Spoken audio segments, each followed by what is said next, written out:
E o tema de hoje é: o valor inestimável é a imagem de Deus no homem. O nosso texto base está na Epístola de Tiago, capítulo 3, versículo 9. Diz assim a palavra de Deus: com ela bendizemos a Deus e Pai, e com ela amaldiçoamos os homens, feitos à semelhança de Deus. Preste atenção na palavra de Deus. Tiago está falando a respeito de uma língua inconsistente, ora bendizendo a Deus e Pai, outra hora amaldiçoando os homens. Esta língua é usada para realizar seus mais altos propósitos, isto é, para bendizer a Deus, mas também é usada para amaldiçoar e maldizer os homens. Tal inconsistência, especialmente no caso dos cristãos, não é conveniente que essas coisas sejam assim. Tiago está tratando neste capítulo a respeito dos perigos da língua e os cuidados a serem tomados. Ele chega a dizer que se alguém não tropeça em palavra alguma, este tal é um varão perfeito e conseguirá refrear todo o corpo.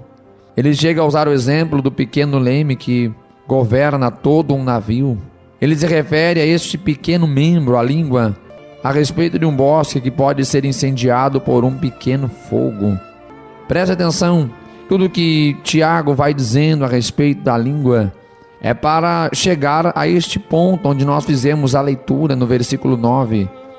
Tiago vai dizendo de todos os perigos e todos os cuidados da língua, até chegar neste ponto que eu diria que é o momento culminante desta passagem, quando ele faz esta comparação de contradição que há entre bendizer a Deus e amaldiçoar os homens.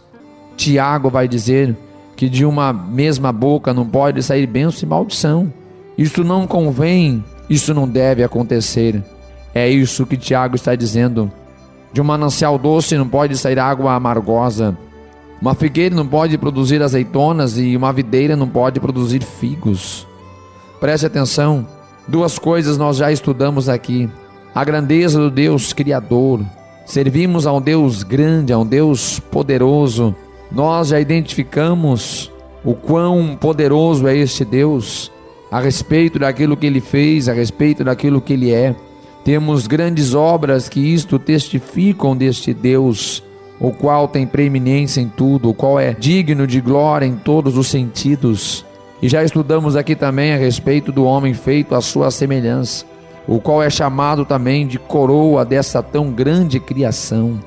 Este homem foi feito à semelhança do seu Deus, possui os atributos desse Deus e é o representante de Deus sobre toda a criação.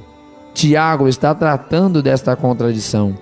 Não se pode adorar a Deus ao tempo em que se despreza aquele que é a sua semelhança e reflete a imagem dele.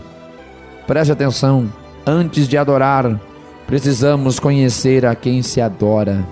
Jesus chama a atenção da mulher samaritana em João 4, versículo 22. Diz ele: vós samaritanos, adorais o que não sabeis. Nós adoramos o que sabemos, porque a salvação vem dos judeus. Preste atenção que Jesus levanta o questionamento a respeito de conhecer, a respeito de saber. Ele diz: olha, a adoração de vocês é questionável, porque vocês não sabem o que vocês estão adorando. Vocês estão aí, povoaram uma região, se adaptaram a alguns costumes, mas vocês não sabem a quem é que vocês estão adorando. Nós conhecemos, pois a salvação vem dos judeus. Mas, preste atenção, o versículo 23 do capítulo 4 de João, talvez o texto áureo quando se fala de adoração. Mas, observe que há uma resposta e uma conexão, aquilo que ele estava falando e advertindo a mulher samaritana. Mas a hora vem, e agora é, em que os verdadeiros adoradores adorarão ao Pai em espírito e em verdade, porque o Pai procura a tais que assim o adorem. Nós identificamos neste texto tanto o meio como a forma da adoração. Já não temos mais uma adoração simplesmente ligada a rituais e que muitas vezes eram cumpridos com muita hipocrisia. Agora, diz Jesus, primeiramente, esta adoração acontece no nosso espírito, a região mais profunda do nosso ser, juntamente com o Espírito de Deus. É uma ligação do nosso espírito com o Espírito de Deus. Esta adoração acontece pela verdade. Cristo se identifica com a verdade em João capítulo 8 e também identifica a palavra como verdade em João capítulo 17. Cristo é o primogênito daqueles que são a imagem de Deus. Nós já aprendemos isso. Está em Romanos 8, 29. Ele é o primogênito daqueles que são a imagem de Deus. A palavra de Deus revela claramente os atributos de Deus. Então entendemos perfeitamente que a verdadeira adoração, ela parte do conhecimento. Quando nós podemos conhecer a palavra de Deus, nós poderemos adorá-lo com sinceridade e adorá-lo com verdade. Aqui está o motivo da contradição.